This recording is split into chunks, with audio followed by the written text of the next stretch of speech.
It could work out. I mean, this offlane Darkseer, maybe it gets a lot of momentum early on. We'll have to see. So we're going to see the instant TP to the mid lane from Panda as he's going to start putting out these wards. So the mid lane one and then probably the bottom rune ward, which has been the most common.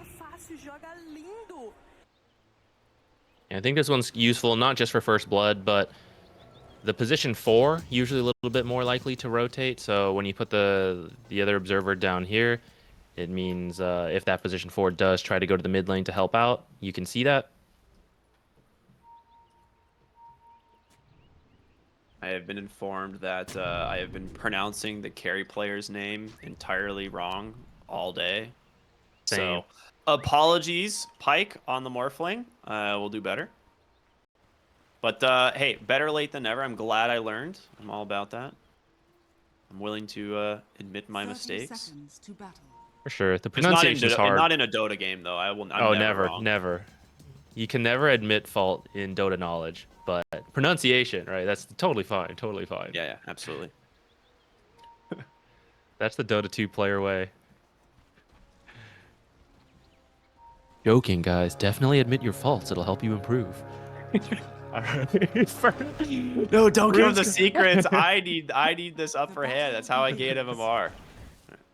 All right. Rune's coming up here. Ooh, nice little grab there from Moose. Ends up going Flame Break 1, which it's actually kind of common on support Batrider. You go the Flame Break 1. It's either that or the Firefly, but either or, it's like you're gonna go 0. You're gonna go like 0-1-4 basically almost every single time you play Batrider now.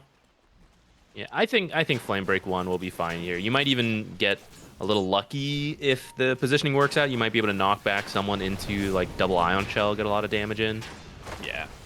And it helped him get that rune, so there we go. Worth. Using double Ion Shell to get himself this first wave. All right. Viper versus Ember Spirit, man. This, we actually have almost not seen this matchup at all just because of how, like, often it's just been Pangolier in the mid lane, but you get the Viper into the Ember Spirit. Yeah, Viper's just been banned so much. Yeah. I imagine as soon as you get level 3, this lane is unplayable for an Ember Spirit, but we will have to see. Right now, he's CSing perfectly fine, kind of as expected. Yeah, I wouldn't be surprised to see him go like 2-0-2 and then judge how it goes from there. With Corrosive Skin, every time he tries to harass with Sleight of Fist or use Flame Guard, he's taking damage himself. And of course, Poison Attack versus a melee hero, it really ramps up once you have that second point in it. And just gonna make this Ember's life miserable. He needs to get as much as he possibly can in these first few waves. He's doing okay so far, but you see him, yeah, he's suffering a little bit in the health department. I like that Slatims doesn't like overcommit there with the poison attacks. Like a lot of times you'd be like, I'm gonna get 5 stacks immediately, right, and just start ward walking him. But Flame Guard's coming back out. He needs to get to his bottle, so.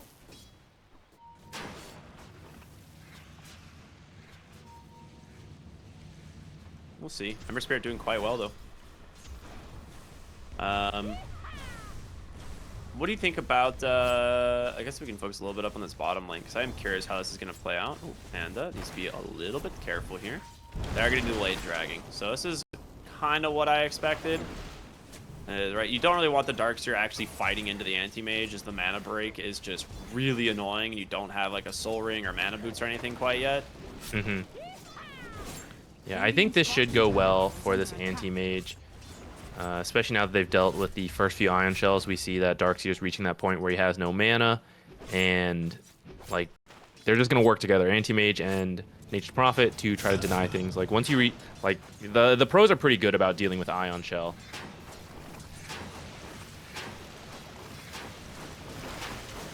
All right, global rotation into the mid lane. Lumpy. He makes it out. Okay. I mean, that's a great TP in from Panda. Lumpy does TP just to his tower, though. So Panda, if he reads this right and takes this bounty rune away. Well, anyway, first blood comes top. Nicely done there. Good run down there by Illich on the Abaddon, just making sure that Pugna does not survive. I really liked that Panda tried to get the bounty rune, but actually didn't know Ember was coming. He could have denied it, which would have been massive for that mid lane, but he didn't. He couldn't see the Ember, so Ember did manage to get that bounty rune, and now a bottle refill and the boot He didn't get the delivery. refill. Oh no! It was he had like too many items in his inventory. Oh no! He had like picked up the boots or something for Lumpy, I guess. Oh, that is very painful. That could actually really affect this mid lane. It will. He at least is going to get this water rune, but he'd like to be full health right here from the bottle refill, plus then a water rune and 2 more charges. Yeah, I mean, your Viper is going to hit level 5 here very soon, right? And at the level 3rd poison attack, the lane is unplayable. So right now, he's doing even relatively on CS, both at 20, 8 denies, however, for the Viper, but he can't come back to the lane anymore, and I think that's the big problem. Dire structures are fortified. Bottom lane. Who did he blood grenade? I think he just... Okay, he tried to blood grenade. It ended up missing, and now here is the Darkseer and Batrider versus a Nature's Prophet matchup that we were talking about. Not very fun. As Bakaz also just taking a lot of damage as well, so... Yeah, it's actually going better for them than I thought. Maybe the strength of the Batrider buffed up by this Ion Shell helping them out. Well, we knew Nature's would suffer, but I thought Anti-Mage would actually do a little bit better. He did lose a Courier, which I don't know if it had anything on it, but he is going to salve up for the moment. It gets popped. Well played by Moose. Yeah, that hurts. That hurts a lot. He's going to have to get to the cornucopia fairly soon. Mid lane, we're going to see the TPs coming out once again. As they're just going to try and punish the Ember Spirit. They get his Courier as well. Slatem's just stacking up the poison attacks, and you're forgetting you're playing against a Viper, son. You cannot rotate into this guy's lane. He will absolutely just kill you for it, so...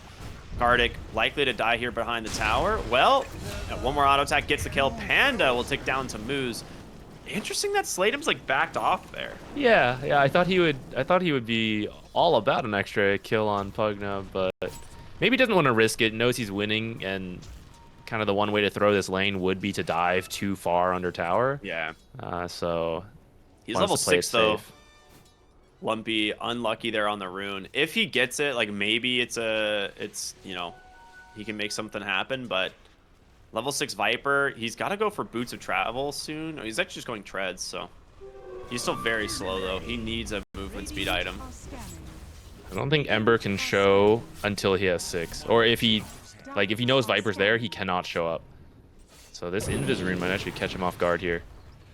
Yeah, the scan is actually backfiring against him, as they're going to rotate it again.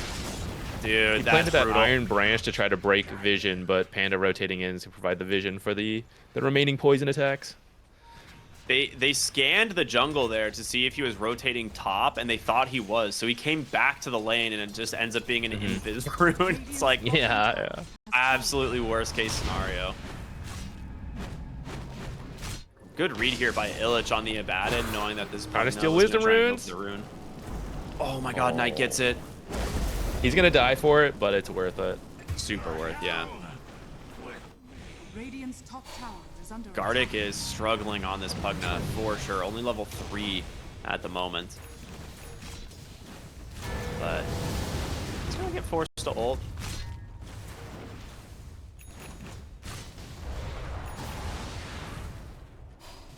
Bottom lane, Vitali did manage to take the tower with just the constant shove of the Ion Shells, which is not that abnormal for a Darkseer, of course, but Anti-Mage is a hero that doesn't struggle too much against this. However, that being said, he did go top, so he just wants this area of the map to farm, and that will mean Abaddon will eventually have to go bottom. Someone will have to go bottom. Mid lane, Viper Strike out onto the Ember Spirit. He has one Remnant top. Yeah, he's going to take it. Okay. Needs to get careful here, though, as the Hex does come through. Do they have a stun? Not quite. And a shield rune for Slateums. Man, Lumpy cannot catch a break, man. They've got a ward back here, too, scouting this out. And he has no remnants left, so the poison attack stacking up. Ember Spirit's going to go down for a 3rd time. Radiant structures are fortified. The global rotations for Panda as well are just absolutely devastating. They are sacrificing their side lanes a little bit for all of this, though. So they're going to need to do a good job playing around Slatums and making the most of this huge advantage they've built for him. But I think he needs to start helping out some of the side lanes a bit to get, like, I mean, the supports keep coming mid, right? And certainly Lumpy is having such a sad time. But if you're losing 2 other lanes, then, you know, you can't overcommit to winning 1 lane, which is already supposed to go your way. Yeah, it is a little bit. That is a really good point. It is a little, like one of those scenarios where like your anti-mage, like the better of a start you can give him, the better that your game is going to be. Just because the anti-mage and a morphling matchup is so anti-mage favored. We've seen this multiple times. But you know, he's getting XP at least. Like that is the good thing for him. Yeah, since coming up here and kicking the Abaddon out, he's farming okay. He's not too far behind Morphling, just like 100 or 2 gold. Abaddon. Abaddon's usually an offlaner who wants to be doing well.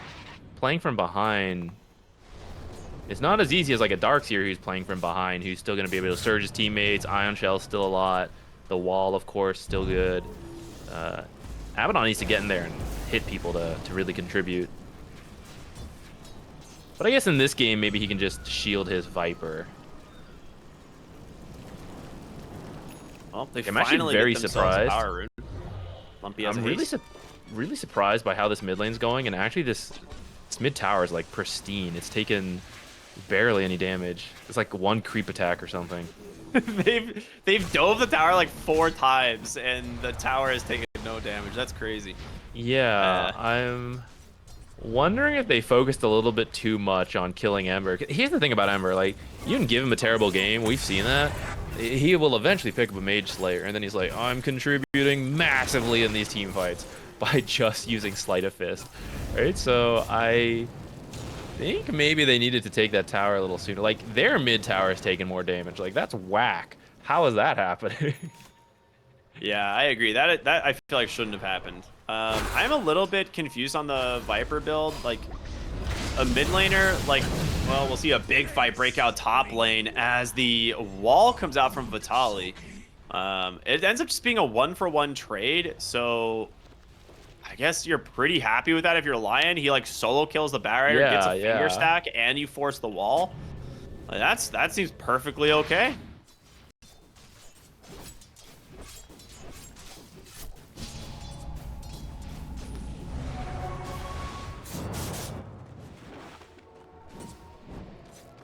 Lumpy? Okay. He was like channeling on the Watcher, but a lot of damage from the creeps. Yeah, see, he's getting close to his Mage Slayer. He's gonna be able to have impact even after all of this. Viper going as for his own Mage Slayer. Yeah, what were you saying about the Viper build right before that line? Oh, just it's 1v3'd? Yeah, it's like your mid laner is so static, being a Viper and not going for things like a Boots of Travel, because normally, well, we're gonna see a nice lasso come through from the Viper. Knight down to the low ground just gets burned. Great find, as the regen will be picked up top as well. It's like normally when you pick something like a Viper, if it's an offlaner, it's fine if you want to go for something like a Treads Mage Slayer build and you're just like keeping that lane occupied. But I feel like your mid laner in this patch specifically is a lot of tempo, and so it feels a little bit weird, like just playing the lane so statically here, is he's not really getting a lot out of it at this point. Like you can see Beast Coast now has the gold advantage because this offlane Darkseer is crushing the net worth, and the Ember Spirit's recovering pretty fast. Yeah, I agree. We keep seeing the supports go mid to help the Viper, but with the Boots of Travel, they could have gone other places, and Viper could have gone as well. I mean, the way mid was going, I thought like, okay, that's cool, but now that it's starting to settle, I'm feeling like there's a bit of overcommitment there. But he will be strong with this build, like the Mage Slayer. Like, this is the most power he can have wherever he is. The Boots of Travel just lets him like be in multiple places. So as long as they like really get going once he picks this Mage Slayer up, then maybe it can still work out, right? Just like start running from building to building. We're gonna have to see. Yeah, they're straight yeah. up just gonna ignore the Viper. Like, they will not fight into his lane. They saw what happened the one time they like TP'd in to try and like help with a fight, and they just died. It's like for now, they have no intentions of fighting this guy. Gardic has just been sitting mid, counter pushing, and he's actually gonna get the tower before Viper even touches the enemy mid laner. So to have a 5 build to just do as much like value technically on the map right now as your mid lane is pretty nuts for the side of Beast Coast. Like, they are getting way more out of the map at the moment. Yeah, I agree. And Lumpy picked up a regen rune. That was Going fantastic. for Viper. They've got Viper the can't lasso, the die. surge back. This is a huge kill if they can get him. In comes Illich on the Abaddon, but he's gone. Knight's gonna be next. The dive into this mid lane is paying dividends, as now this Abaddon, he's got no borrowed time, silenced up by his own illusion. And now they look for the Nature's Prophet. It is gonna be 4 dead. And a 4,000 gold swing for Beast Coast in a matter of a minute.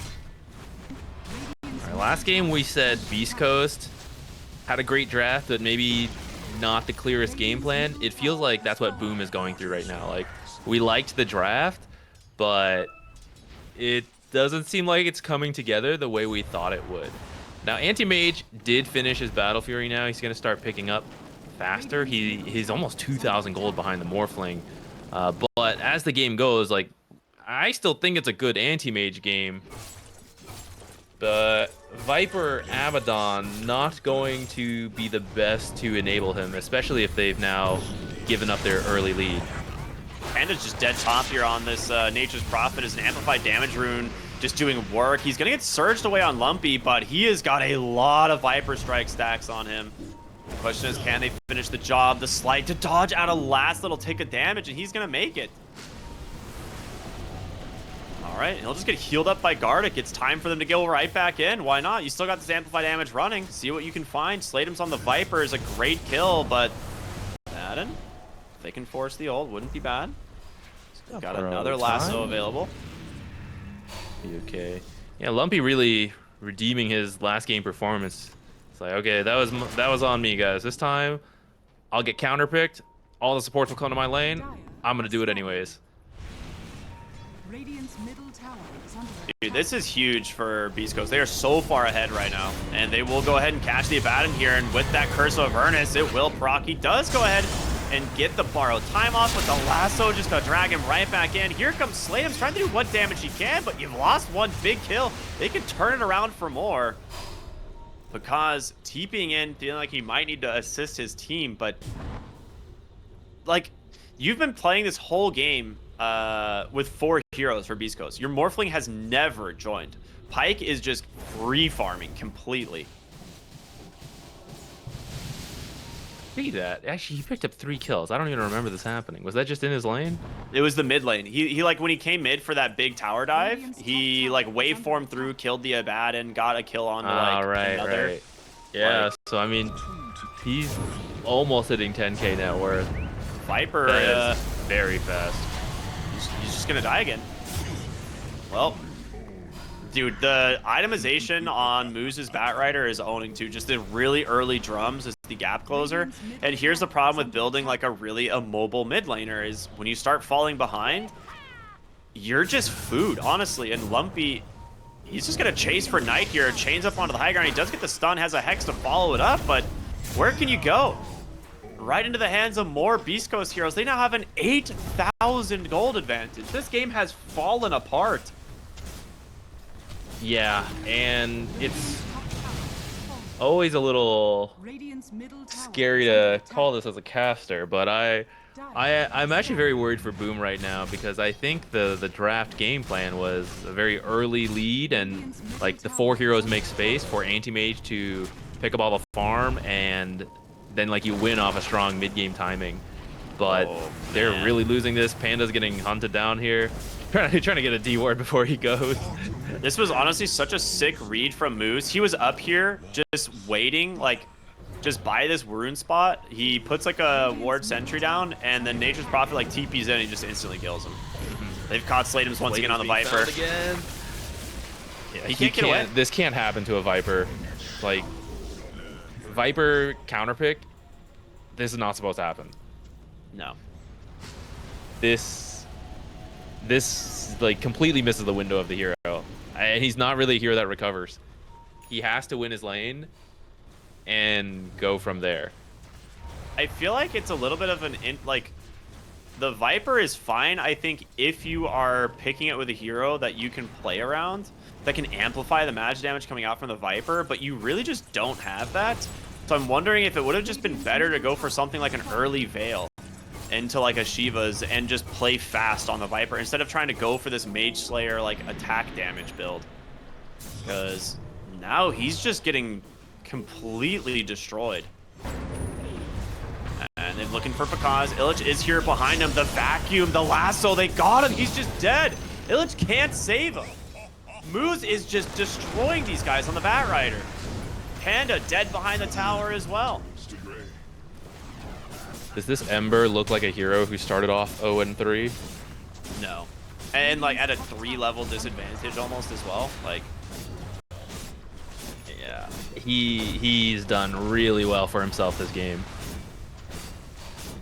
I honestly don't know how you come back if you're Boom. Like, the Batrider is so good against your lineup, and it was not having that good of a game early, but really that, like, mid-fight, the fact that they stole the Wisdom... Actually, they lost their Wisdom runes, didn't they?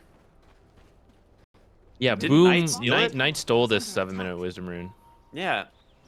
But he's somehow got a Blink Drums at 20 minutes.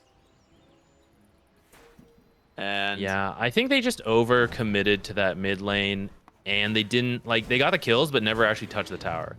yeah, they didn't get anything like if out I of showed it. you these towers, you would never guess this was a Viper versus an Ember, right? Like it just went too far into killing Ember, and they sacrificed their side lanes too much for it. So Yeah, with the strength of the 100% side right. lanes, they were able to make space and help Lumpy recover. And then you have this Ember, who is this hero. Like, we've seen him first picked, and he can be countered because of this. Like, he still contributes so much. All you need is that Mage Slayer. Moose is about to try and kill this Lion. He knows he's going to come through here. Well, actually, they're looking for the Abaddon instead on the other side of the map. Borrowed Time gets popped, vacuumed right back into the wall, and that curse will proc, so he is dead. Again, the Darkseer just absolutely owning this guy this game. And Panda, he TP'd in here. Moose, will he make it? He does. He gets the lasso. And, well, Batrider versus Nature's Prophet. We talked about it in the draft. This is why. He actually got a really big hit on Wrath of Nature. I was actually looking close there for a moment. But yeah, you just can't... Oh, Knight! Let's go. Well, he's like, oh, there's 2 of us this time. Feeling good about that. Second finger kill. Unfortunately, the enemy is getting ready to poke down your tier 3, so... Man, this Darkseer has done so much work this game. On top of him being like the highest net worth hero for the first like 15 minutes of the game, his ability to shut down this Abaddon has been amazing. He is absolutely crushing it. And as a result, I mean, the playing that he, like the Batrider being able to play make with him, it's kind of what's escalated the Batrider's game into being as good as it is. Yeah, I wasn't sure when they picked it. I thought he was going to have a rough time. But I think it was more about the fact that he enables the heroes that we already saw. The Ion Shell and Surge onto the Ember and the Batrider has just enabled them to be so aggressive and have that much extra damage than they usually would. And I also think he did well in the lane. I don't know if that's because of the Batrider's extra help there, but yeah, I mean, came out of the lane actually totally fine and has been just running around the map with his team now. Yeah, I mean, 14,000 gold lead. The anti-mage still farming, has a Manta, has to get the Scotty next. Probably needs a Lincoln Sphere after that, as the lasso has just been so difficult to deal with. Panda, I think, just probably farming towards his shard at this point. He does have that Spirit Vessel, so he's just on the enemy side of the map doing what Nature's Prophets do when you're really far behind, just clicking creeps, right? So... kind of a sad existence. Early Daedalus pick on this Morphling. We've been seeing a lot of people get Condas, but You're against an anti-mage, right? Conda's yes, probably less yeah. useful. The Anti-Mage and Viper are good versus magic damage, so just committing more heavily into just straight up physical damage. I like that. All right, so what's the... I think there's not too much Boom can do on their own. There needs to be a mistake. Dude, Lumpy just baiting them on their own high ground is just ridiculous. He just jumps in, forces like a response from like 3 heroes, and he just takes no damage didn't even because die, he's got yeah. the heroes behind him. Radiant's middle Yeah, they just GG out. Yeah, they're I mean, just this gonna game is call it, 100% over. There's no way. Yeah. When an Ember Spirit just goes on the high ground 1v3, gets chain stunned down and loses no health, and it costs you your mid lane Viper, it's over. Really good.